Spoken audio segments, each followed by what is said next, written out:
Hello everyone, welcome back. I'm Gaming Quitte, the most delicious Quitte of them all, and today we will take a look at Yukata Cleo and Yukata Lathna. Both will appear on a Gala Dragalia remix showcase. They are not limited.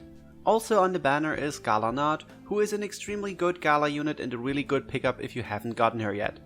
Let's talk about Yukata Lathna first. She's a wind blade with a heavy focus on amp mechanics. Her first skill, Summer Moon Howl, deals 3 hits of 550% damage, which means it deals 1650% damage in total. It grants a defense amp with a team amp max level of 2 and dispels 1 buff from the enemy if the attack connects with it. Summer Moon Howl has a skill shift mechanic, which means when you use the skill another time, it has additional effects and then continues to cycle through them.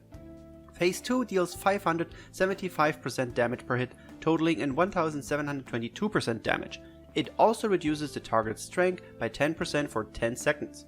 On Phase 3, it deals 1800% damage in total, and in addition to the previous effects, also reduces defense by 5% for 10 seconds. The debuffs do not stack. Her second skill, Haunter of the Festival, is her shareable skill and it deals 1753% damage to the target and nearby enemies and lowers their wind resistance by 3%. The attack also deals bonus damage depending on the combined levels of the user's current team amps. With team amp level 1, it deals an additional 948% damage if all hits connect and 1896% damage on team amp level 2. That's honestly pretty crazy if you ask me. Her core ability is the standard plate core ability, which means it increases strength by 10%. Her chain core ability is pretty useful for dragon related units because it gives 20% dragon haste.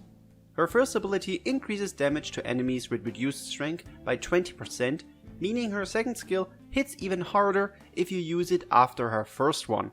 She is a freeze resistant unit, and her third ability just straight up increases her skill damage by a whopping 30%. On paper, it seems like Lathna might hit like a truck, if you have team amps available, that is. But even without them, she's still a pretty strong unit with some very useful debuffing tools. She's not only cute, but also seems to pack quite a punch. For units like Notte, she might be really good on the backline because she helps fill the gauges and increases strength thanks to her core ability. I know a lot of people have been waiting for Yukata Lathna since last year's Yukata banner, and now she's finally here. I really hope you guys like her kit.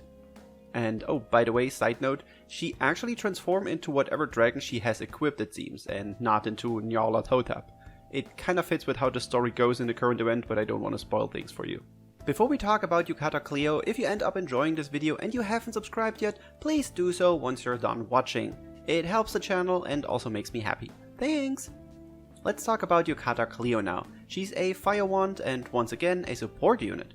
Her first skill, Festival Mirage, is her shareable skill and it deals 1 hit of 1600% damage to the enemies and creates a debuff zone. It adaptively suppresses damage dealt by enemies inside of it. This means it reduces damage with non-elemental attunement as well as elementally attuned damage that your units have an advantage to. So what this means is if you use the skill on, for example, Volk as Yukata Cleo, Volk's damage output is reduced. But if you use it as Yukata Cleo on Hilda, it does nothing. In Morzayadi, for example, since his attacks have no element, it also reduces his damage towards Yukata Cleo, for example, but it will not reduce the damage it deals towards Grace, for example. This all sounds a little bit complicated at first, but it's an interesting mechanic because it says nowhere that it cannot stack. The modifier for the adaptive suppression on the skill is -5%, which means the afflicted enemy will deal 5% less damage. Carnival of Confusion is Yukata Cleo's second skill and it deals 4 hits of 400% damage to the target and nearby enemies, which means it also deals 1600% damage in total. It creates another debuff zone which reduces strength and defense by 10% and it grants Yukata Cleo a defense amp with a team max amp level of 2.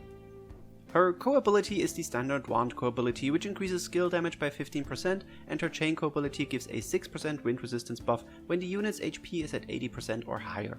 Her first ability, Festival Fever, increases damage dealt by Cleo's standard attacks based on how many active debuff zones there are. At maximum bonus, when there are 2 or more debuff zones, it increases her standard attack damage by 15%. She is a sleep resistant unit, and the third ability gives Cleo 10% of her skill gauges whenever she is granted a defense amp. I personally think Yukata Cleo is pretty dang nice as a support unit, and I like the new mechanics they have introduced with the adaptive suppression debuffs. It does limit her usefulness to content where she is supposed to be, but gives us some pretty strong tools as it seems. Her debuff zone on her second skill, for example, seems to actually stack, so it could be that she's pretty strong if used correctly. Now just imagine what would have been if Cygames would have thought of the adaptive suppression skill back when Gala Cleo was introduced. Anyway, Yukata Cleo is not only very pretty, but also pretty useful. But she's not limited, so beware y'all, beware. Anniversary and limited season is coming soon with Halloween, Dragalia, New Year's and all that good stuff, so make sure to, well, keep track of your resources. Let's really quickly talk about Gala Notte. She's amazing. If you don't have her yet, this is your best chance to get her, unless we'll be able to train summon Gala units on Anniversary. Her shared skill is one of the best dispelling skills in my opinion, because it also helps the hit count go up. She's so much fun to play and she hits like a truck. Definitely a good pickup if you're summoning on this banner. And I almost forgot, Gala Agni, yeah, he's also there. He's alright, I guess, pretty on par with Gala Mars if I remember correctly, although he doesn't give the skill refill that makes Mars so dang good. Overall, I would say this seems to be a pretty good banner, but since the Yukata units aren't limited, this might not be a must summon, except for not if you don't have her. I don't think I will summon, but who knows what future Quitte might do that I cannot control at the moment. Anyway, that's it for this video. If you enjoyed it, remember to leave a like and tell me in the comments below what you think about the banner. On the way down there, check out my social links, and I hope to see you all in the next video. Bye!